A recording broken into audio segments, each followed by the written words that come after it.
Ça s'en va et ça revient, voilà les camps de clandestins. Le campement sauvage de la Porte de la Chapelle à Paris refait surface et s'étoffe de jour en jour. Le centre d'accueil à proximité est saturé, les immigrés sans papier s'entassent et avec eux, les risques sécuritaires et sanitaires. Thibaut Bastide.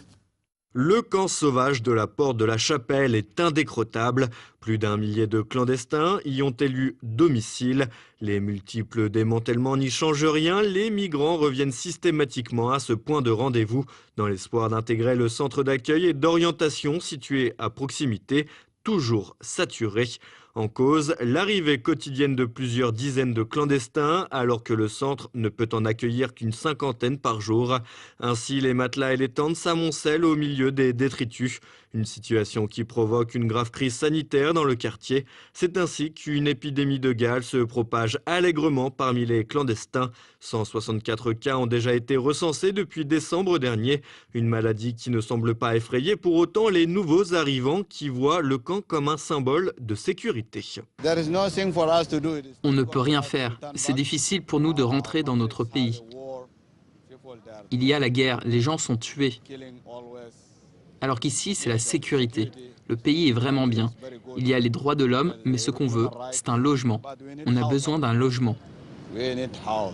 Un symbole de sécurité, enfin pas pour tout le monde. En effet, chaque matin, l'entrée du centre d'accueil s'apparente à une véritable foire d'empoigne. Les migrants se battent pour gagner quelques places dans la file d'attente. Les forces de l'ordre sont quotidiennement obligées d'intervenir. Des tensions qui débouchent sur des bousculades et des jets de gaz lacrymogène.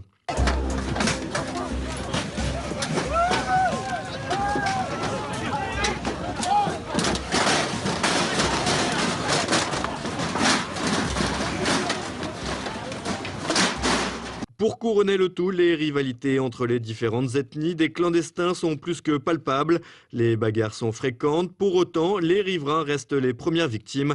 Les vols et les agressions sont devenus monnaie courante et le quartier de la Porte de la Chapelle est devenu une véritable poudrière. Jusqu'à aujourd'hui, les riverains sont très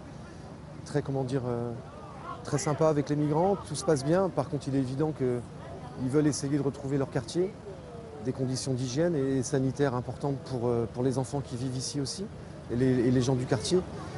Donc si jamais ça continue et on ne va pas vers une amélioration, je pense que tout le monde va s'énerver en fait. Nous on est des citoyens, voilà, on se mobilise depuis le mois d'octobre tous les jours. Là il y a des gens qui vont partir au mois d'août, qui ont des familles ou qui travaillent. On va être beaucoup moins nombreux et nous on alerte, on tire la sonnette d'alarme. Vraiment il va y avoir des gros problèmes, il va y avoir des morts.